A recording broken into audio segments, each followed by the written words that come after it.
Vítajte pri prehľade dňa. Medzi dnešné témy bude patriť situácia okolo koalície. Dani Kollár už je na Slovensku. Priviezol ho vládny špeciál. Kvôli čomu ide inšpekcia vyšetrovať Matúša Šutaj-Eštoka? To všetko si preberieme v dnešnom prehľade správ.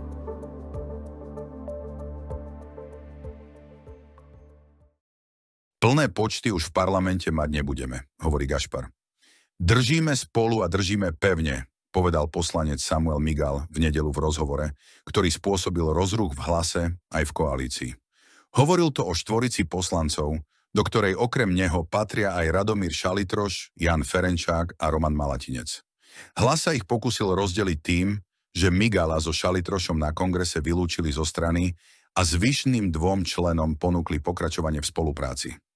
Migal však hovoril, že ich to ešte viac zomklo. Poslanci Samuel Migal, Jan Ferenčák i Radomír Šalitroš spomínali, že pociťujú mocenské tlaky a vyšší záujem bezpečnostných služieb okolo ich osôb. V prvom rade poviem, že by sme mali dať emócie bokom. Teraz je to vybičované, je to hektické. Na sneme boli síce vylúčení, stále ich však považujem za kolegov v Národnej rade. Naďalej sú to poslanci, ktorí podporujú koalíciu i programové vyhlásenie vlády. Môžem potvrdiť, že som ohľadne situácie komunikoval s predsedom strany Matúšom Šutajom-Eštokom. Očakávam, že nejaké pracovné stretnutie bude, zatiaľ ešte nie je v podstate nič uzavreté. Prebieha to za zatvorenými dverami. Koalícia sa správa ako manželia pred rozvodom, tvrdí Mesterová. Gluck pripustil predčasné voľby, Smer je vraj pripravený. Evidentne má vláda Roberta Fica odvahu otvoriť schôdzu, len keď majú zámienku ako rozpravu utajiť pred verejnosťou. Keď túto zámienku stratia, radšej ani neprídu do práce, okomentovala poslankyňa opozičného PS Mesterová. Poslanec Gluck však tvrdí, že v práci bol a kritizuje opozíciu za to, že pri poslednom pokuse o odvolanie premiéra vraj zdrhla. Došli im argumenty, domnieva sa Gluck, a dodáva, že na utorňajšej schôdzi sa neprezentovali ani všetci poslanci opozície. Čo myslíte? Ako dopadne momentálna situácia okolo koalície?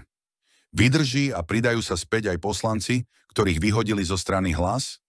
Napíšte mi do komentára váš názor. Daniel Bombic alias Dani Kollár je údajne na Slovensku. Z Londýna ho doviezol vládny špeciál. Informáciu o prevoze Bombica na Slovensko priniesla TV Markíza. Lietadlo s ním podľa ich informácií pristálo na bratislavskom letisku v utorok, zhruba o 16:30. Následne ho eskortovali na špecializovaný trestný súd v Pezinku. Hovorkyňa špecializovaného trestného súdu Katarína Kuďáková zhruba v polovici januára potvrdila, že Bombic bude pravdepodobne do konca januára odovzdaný na Slovensko. Následne bude uvedená osoba predvedená pred sudcu pre prípravné konanie špecializovaného trestného súdu, ktorý stanoví konkrétny termín výsluchu, povedala v tom čase.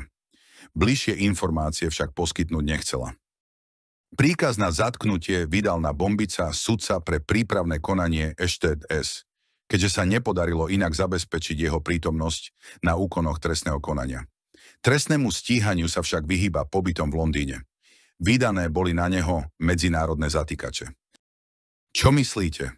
Čo sa bude diať v jeho prípade ďalej?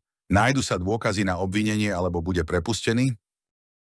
Matúš Šutaj-Eštok predviedol majstrovský politický ťah, ktorý nepochopil ani Robert Fico a Samuela Migala vyhodil zo strany. Čo by sa asi tak mohlo pokaziť, keď sa zbavíte odbojného poslanca a poníženie mu rozviaže jazyk? Pitie piva na Oktoberfeste v čase, keď ministerka zdravotníctva Zuzana Dolinková podávala demisiu, nie je tým najväčším hriechom šéfa Hlasu. Šutaj-Eštok je podozrivý zo zneužitia právomoci. Vyšetrovať ho bude inšpekcia, ktorá patrí pod neho. Minister vnútra Matúš Šutaj-Eštok čelí vážnemu podozreniu z vynášania dokumentov v rámci vyšetrovania citlivých káuz, pričom sám tieto praktiky v minulosti kritizoval. Podozrenia voči ministrovi vyšetruje policajná inšpekcia, ktorá spadá priamo pod neho a riadi ju jeho nominant Branislav Surian. Ten má zároveň blízky vzťah s podpredsedníčkou Hlasu Denisou Sakovou, ktorá v minulosti rezort vnútra tiež viedla. Vďaka jeho jasnozrivosti tak Migal prezradil, že od ministra vnútra dostal za úlohu zverejniť materiály v kauze Čurilovcov. a keď odmietol v parlamente hlasovať za odvolanie podpredsedu parlamentu Michala Šimečku, na výsluch si ho predvolala inšpekcia ministerstva vnútra.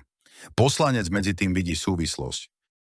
Koaličná kríza naplňa odporcov vlády Smeru Hlasu a SNS falošnou nádejou, že toto utrpenie čoskoro ukončia predčasné voľby, no aj keby k takémuto koncu neviedla, predsa je veľmi užitočná. Dokonca verejnoprospešná. V priamom prenose ukazuje, že nám vládnu ľudia, ktorí by chceli riadiť štát, no v skutočnosti nedokážu domyslieť ani triviálne dôsledky svojich činov.